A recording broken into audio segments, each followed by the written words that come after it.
Hello everybody, welcome to another video. If you watched my last reading vlog, you know that I am on a mission to finish a specific set of books before the end of the year. In this video, I need to read 4 more books in my A to Z challenge. So, I have J, U, X, and Z.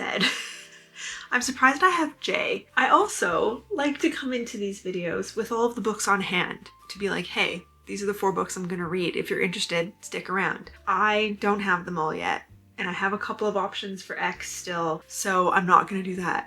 I have 1 coming in the mail, I have 1 coming from the library, and I have 2 options on my physical books for you. I have 2 books that I own that start with a U, so I'm also like, why haven't I read either of these yet? I don't know which one I'm gonna choose. That's the problem here. I actually didn't even go through my Kindle books. Should I just quickly go through them and see if I have any?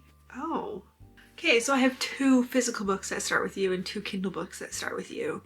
Okay, so I have 4 books to choose for the U, so I'm not even gonna attempt to do that yet. But I did already start a book for Z, and that is Zigzag by Ellen Whitlinger. I'll be honest, I just googled book starting with Z, and this is one of the ones that came up. And it also covers one of the books I want to read for my book bingo. One of the themes of my book bingo has a road trip. And I'm surprised I haven't read a book with a road trip. I think I've been kind of stingy with that one because some of them, they go on a road trip, but I wanted a book about a road trip, and that is this one. So I was like, okay, I have to choose this for Z because it also has a road trip. 2 birds, 1 stone, done. Knock it out of the park. The problem is I started this 3 days ago. I am 25% of the way through, and I am not having fun. I'm not enjoying it. I actually did so much as going to the Goodreads reviews yesterday to see if it was worth it, and everyone says after you get past the main character's poor attitude at the beginning, it does improve. So I am gonna lean on that because I can't DNF it. I think reading is for enjoyment, and if you're not enjoying a book, you should stop, but I'm gonna draw the line at the fact that this is going to cover 2 bases for a completion. Like, I like things being done to completion. So, I'm reading it. We are following, I don't even know her name because I don't care. When's the last time someone said her name in this? It starts with an R. Guys, I don't even know our main character's name. Do I care? I want to say Raven and Robin. I think her name is Robin. So Robin is in the summer before her senior year of high school, and her boyfriend Chris has just graduated and he is spending the summer away and then going to college. So she is feeling very dejected. Understandable. She has some very understandable big feelings about it. The problem is she's being a total wiener about it. She is whining at everybody. She has a bad attitude to everybody. And she's very self-aware that she has this attitude. And then her cousins have a bad attitude when they come to pick her up for this road trip because she's like, well, if I can't see Chris, I may as well just go on this road trip that my aunt wants me to go on, take care of her kids and help her drive. She's talking about her cousins and she's like, they have such bad attitudes. And I'm like, kettle, meet pot? Is it pot, meet kettle? Kettle calls the pot black. I don't know, we need some new phrases for this century. So the point I'm at now, I'm already a quarter of the way through. That is the saving grace, is that I have read 60 pages. It's not a long book. Yeah, I've read 60 pages and I'm a quarter of the way through. So I will be fine. I will be able to do it. It's, like I said, like 6 o'clock. We have to leave the house in about an hour, and I'm gonna read as much as I can in the next hour. So all I know so far is that she's going on this road trip and her uncle passed away about a year ago. So her cousins are kind of acting out. I think she said they're like 13 or 14 and 10. One of them is drawing pictures of bloody people and animals and just got kicked out of school, and the other one is becoming a teenager and she is a total hag. I am struggling. I like morally gray characters. I don't like characters that have no redeemable qualities at all, and so far there's 3 of those. The only person that I like in this book is her mom, and she's being mean to her mom, who's like the single mom to her for 17 years, and she wants to go on a date and she just like is not interested at all. She's like, my life sucks, so I'm not gonna give any extra energy to my mom's life. Like, sorry, I know teenaging, like, I know being a teenager is hard, but I don't think I knew many people like that at 17 years old. Like, your brain's almost developed. You can be a nice person. So I'm struggling. Is that clear? Wish me luck, because I'm not having fun. You're not having fun? No. Let's read. I have finished Zigzag. I finished it last night. I think my update was at like, what, a quarter of the way? And then I was gonna do a halfway update and I was like, nothing's changed. So let me just wait a little bit. And then I just finished it because nothing had changed. This book is difficult. This book is difficult for me. Because of the Goodread reviews that I saw, I thought that it was going to improve, and it did slightly. Like, our main character, Robin, kind of became a little bit more self-aware, and her cousins improved a little bit, and her relationship with them improved a little bit, but not enough for me to care. And she was still like a whinging teenager. They all were. Like, it's difficult to read a book about 3 kids between 10 and 17 who are just complaining all the time. All the time. This was a lot. And at the end of the book, she has to drive back home and her life has changed, and I feel like that would be a better book. I just didn't love it. I would not recommend this book to anybody. I think it's a young adult book, and that's fine, but I wouldn't recommend it because I don't think it would teach young adults anything. And I think either our main character or our author, I'm not sure where it came from, is misinformed about eating disorders, because they do come up in this book, so that is a trigger warning for you. It feels just off the mark. It's not good. Do you think that this is set in the early 2000s maybe, or earlier? Because the book came out in 2012, but her boyfriend who goes to Rome is very rich, and he's 18 years old, and like rich 18-year-olds could text and call their girlfriends, but they just wrote like 3 letters to each other in the 6 weeks that this book takes place. So because they're writing letters and just some of the language that was used and the choices that were made, I think it was early 2000s, but based on the modern description of the minivan they were driving in that her rich aunt had, I feel like it couldn't have been earlier than like 2006. I don't know. I don't know when this is set, and that bothers me, and maybe it shouldn't, but I don't like that. If this was not completing 2 categories in my reading journal, I would have DNF'd this pretty early on, I think, but I finished it and I'm giving it 2 stars. I think one point I almost cried. Her mom is the only good character in this book, and that part I just appreciated, but otherwise, no, I don't recommend Zigzag. And then I chose my U book because the X hadn't come in the mail yet, even though now it has, and the library book I don't think is ready yet. I decided not to read another Kindle book because I have 2 books that start with U on my Kindle, so I went to physical. So I have 2 physical books that start with U, and I was so close to starting Unravel Me. And then I realized X is also young adult, and I had just finished a young adult book, and I thought I don't actually want to read 3 young adult books in a row. So I put that back down, and I picked up a book that I should have read 3 months ago because it was my buddy read with my sister, and both of us got busy and I didn't feel like reading it. All that to say, I started The Unwinding of the Miracle last night in bed. I got like 25 pages in. So this is a memoir. This is a nonfiction book. Julie starts the book with an emotional statement. The first sentence in the prologue says, "This story begins at the ending, which means that if you are here, then I am not, but it's okay." She starts by describing her infancy in Vietnam, where she was born blind, and her grandmother, when she was 2 months old, was like to her parents, "You need to bring her to a doctor who can put her to sleep forever." And that's exactly how she describes it. And then she hasn't said how she got out of that situation and how that happened yet. So I'm not sure. I'm not at that part yet, because then it jumps to 2013 when she was diagnosed with colon cancer. It's already like a little bit emotional and pulling at my heartstrings, and I'm not sure how it's gonna go. She says at the beginning it's not gonna be cohesive, which is true already. It's kind of a jumble of thoughts. Like, chapter 1 is about her grandma wanting to have her killed, and then chapter 2 is a letter to her young daughters, who I believe were both under 10 when she passed away. And then chapter 3 is about her being diagnosed. But I think I'm going to try to read 2 books at once and maybe make this my bedtime book. I'm not sure, because when I feel like just sitting down and escaping reality, this is not really a book that I want to read. I am going to try to read 2 books at once, which I am awful at, but my X book came in the mail, and it is a young adult book, and it's called XOXO. Let me reread the back. Jenny didn't get to be an award-winning, classically trained cellist without choosing practice over fun. That is, until she meets Jae Woo, who pulls her into an unforgettable evening wandering Los Angeles with him the night before his flight home to South Korea. With Jae Woo an ocean away, there is no use in dreaming of what could have been, but when Jenny and her mother move to Seoul to take care of her ailing grandmother, who does Jenny meet at her new elite arts academy? Turns out Jae Woo isn't just any student, he's a member of one of the biggest K-pop bands in the world. He is strictly forbidden from dating anyone. That's gonna be fun, I think. I think this is a good little mix to read at the same time, so I get a dose of reality and a dose of complete fiction, because pop star. I love one person is famous tropes in books. I haven't read a lot of them, but when I have, I'm like, I like this. So that's currently what I'm reading, those 2 books. And then J is to come.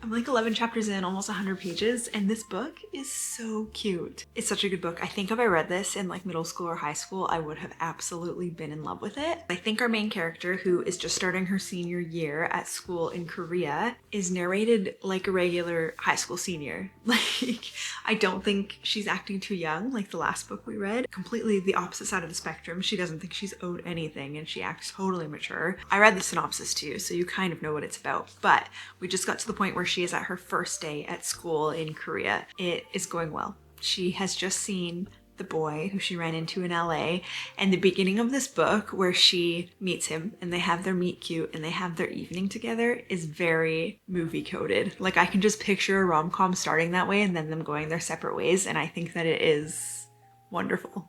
It's so cute. This is so cute.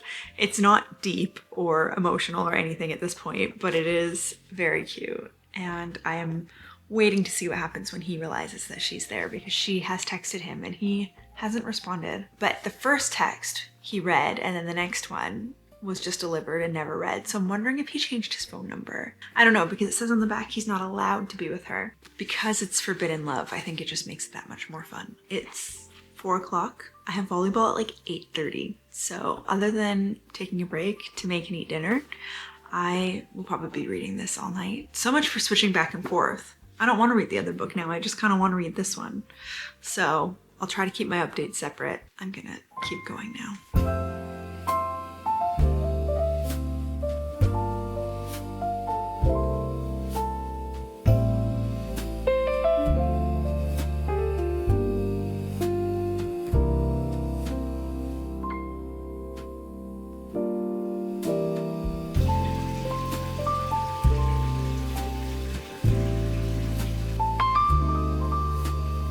First things first, having a good hair day. Some book updates for you. I finished XOXO 3 days ago already. I think it only took me 2 days to read this. I don't remember. I was like 100 pages in at that update, and then the next night I took a bath and I read the whole thing. Yeah, 2 days. I really enjoyed this book. This is fun. I don't read a lot of contemporary young adult books anymore. If I stray into the world of young adult, I tend to go towards like fantasy. But I'm glad that I read this. I think it is a standard story, right? It's something that you see all the time. This forbidden romance, these people who aren't supposed to be together. It goes exactly how you would expect. One famous person, one normie. In saying that, I think that it was done well, and I really liked the writing, so that was a huge win for me. Because it was a young adult book, I was kind of worried that it would be an immature main character and maybe somebody who, you know, made some stupid decisions, or you couldn't really understand their character because maybe I'm too old. Now she brought me a toy. Yeah, okay, go long. Go long! But that's not at all what it was. Our main character, Jenny... I just got them both way too excited. Our main character, Jenny, is mature. She is a mature 17. She is kind to everybody that she meets, whether or not they're kind to her first. She is smart. I think that I liked the friendships more than the romance relationship. I think that the friendships built in this book are so good, and there's so many of them, and this whole... hair all over me. This whole friendship group is built and maintained, and I think that it's so much fun. So I gave this 4 stars. I think that it's really good, and I am going to let my niece borrow it next because I think that she would love it. Then I am about halfway through The Unwinding of the Miracle, and it is taking me a little longer to get through. I think I'm reading like 30 to 60 pages a day. I think this is a very important story, and the resilience that Julie has is absolutely astounding. At first, I found the fact that it's not chronological a little bit jarring, where she's like, this is when I was diagnosed, and then she goes back to the past and like, this is how it was in the 90s. Oh, this is how it was when I was in elementary school, and now we're back to the diagnosis, and now we're 2 months before the diagnosis. And I was just like getting whiplash. And then I understood that I think each section was written in that year. So we start in 2013 when she was diagnosed, and then she reflects on her past. And then we get to 2014 and she is like, this is where I am now, and then reflects on the past some more. Now I just started 2015. So I think that they were written in that time and then edited later. I'm not 100% sure, but that's the vibe I'm getting. With that understanding, I am learning to be okay with it, but I am still encountering the same problem that I have with most nonfiction books that I read, which is that the story is completely captivating and usually important, but the writing style is just not something that I would choose, and that's because I primarily read fiction. So I'm struggling with that a little bit, but it is good and it is keeping me interested. And I actually really, really like Julie's bluntness. I wrote that note to myself last night to remember to say that I really appreciate how blunt she is and straightforward about everything she's going through. And then just a few minutes ago, I read a page where she said, I vowed when I started writing my way through this calamity that I would endeavor to be honest about who I am and what it is for me to battle cancer. Why was this so important to me? In part because if this writing were to become the principal means by which my children would come to know my innermost thoughts and feelings after my death, I wanted them to see my real self. I like that. It is definitely coming across in her writing, but I also think it kind of just is who she is as a person. Like, she doesn't have time for anybody's bullshit because she grew up the way she did. So I'm really liking it. I am learning a lot about cancer tests and statistics, which is super interesting, but also, you know, human nature and life and all of these things. So I'm going to keep reading this. I will let you know when I'm done, and then we will move on to the J book.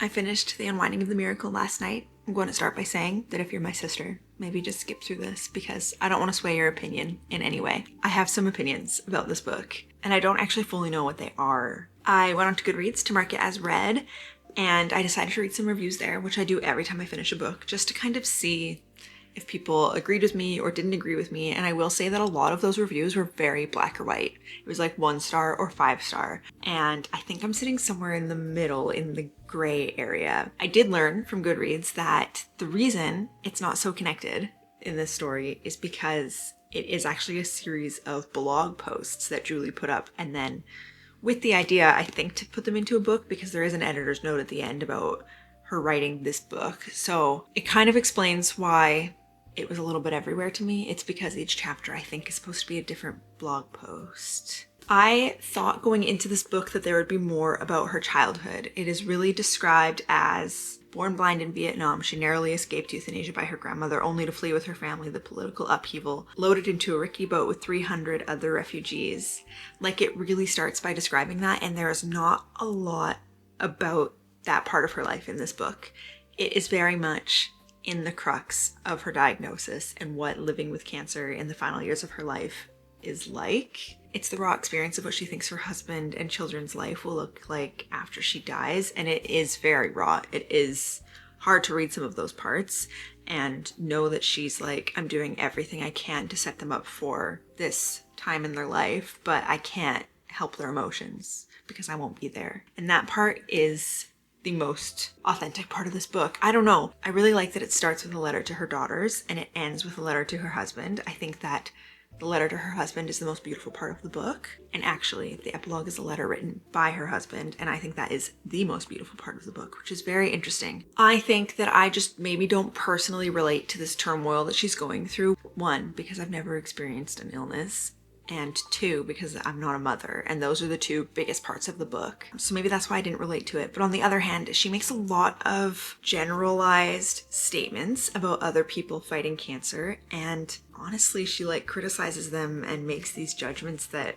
I don't think are very fair because everybody's going through it differently. She kind of thinks that the way she's approaching it is more courageous or something. I'm not sure. Something about it kind of rubbed me the wrong way, but it's hard to give a review to a book like this and know that this person's not here anymore. I think that if anyone is going through something similar to her or knows somebody who is, then this actually could be a really good book to read because of the statistics and different trials she goes on and the different medications she takes. But all of those things didn't really make sense to me, and I tried to understand it.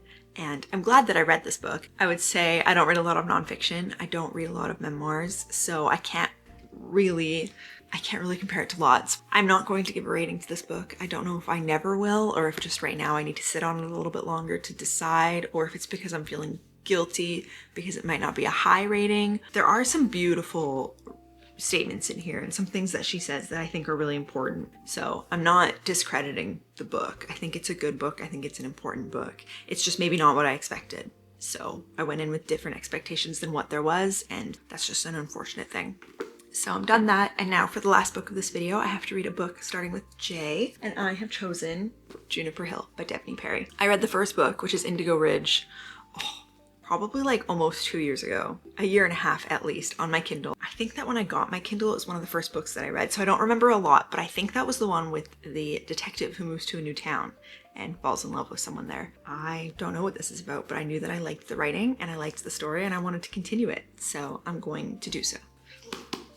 That's next. So I did a quick summary recap on the first book in this series because I didn't remember anything. And honestly, I didn't have to because the first chapter you meet Winslow, the character from the first book, the cop who comes in. I thought that the detective and the mystery part would be in every book, and so far it's not.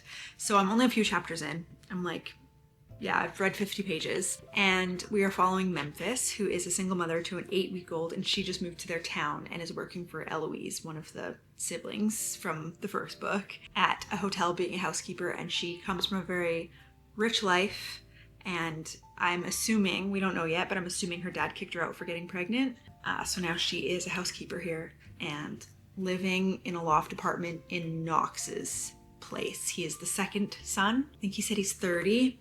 And he is an asshole. So this is definitely, I was gonna say Grumpy Sunshine. She's not really Sunshine, but he is so grumpy. And honestly, only 50 pages in, it's too much for me. Like, he's outwardly rude. He doesn't have nice thoughts about people. He doesn't have nice things to say to people. When her baby was crying at 2 in the morning, he walked across the gravel and got mad at her for it. And that's just like not cool. I just have some complaints about him, and like, I'm mad at her for being attracted to him because he's always rude to her, like overtly rude. So that's where we're starting. I was excited to read this, and now I'm like, oh, this is kind of starting off in a bummer way. So I hope we get past that point quickly. I think I like Memphis, and I definitely still like Eloise. I remember that from the first book. She's very cheery, gets very close to people, she wants to help people. So I like Eloise. I hope we get more of her, but I'm not liking Knox. So that's all. That's my day one update. I'm gonna keep reading, but I am doing it a little bit more begrudgingly than I was before I started. I don't know. Like, she just said, I'm sorry, I'm not trying to bother you. And he's like, try harder. I'm kind of sick of grumpy romances, but whatever. I'll keep reading it. Starts with, try harder. It was a dick thing to say from his perspective. I also forgot it was dual POV, but it is, which I do like, because we can see why he's being a dick. Still doesn't excuse it, but we can see why.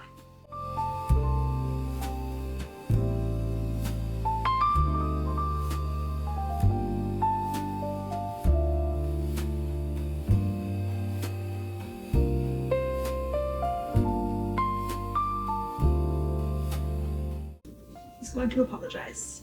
Okay. Let's see if he can redeem himself.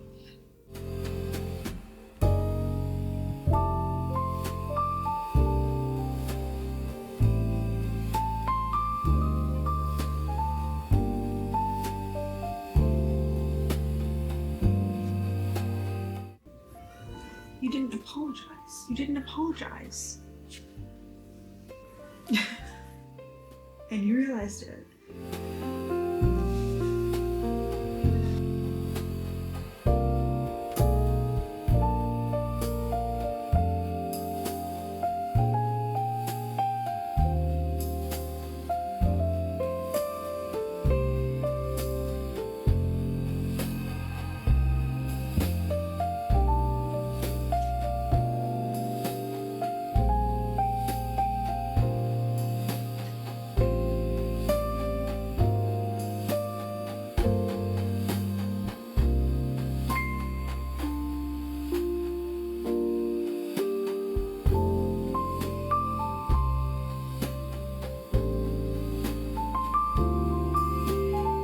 I'm currently flanked by dogs.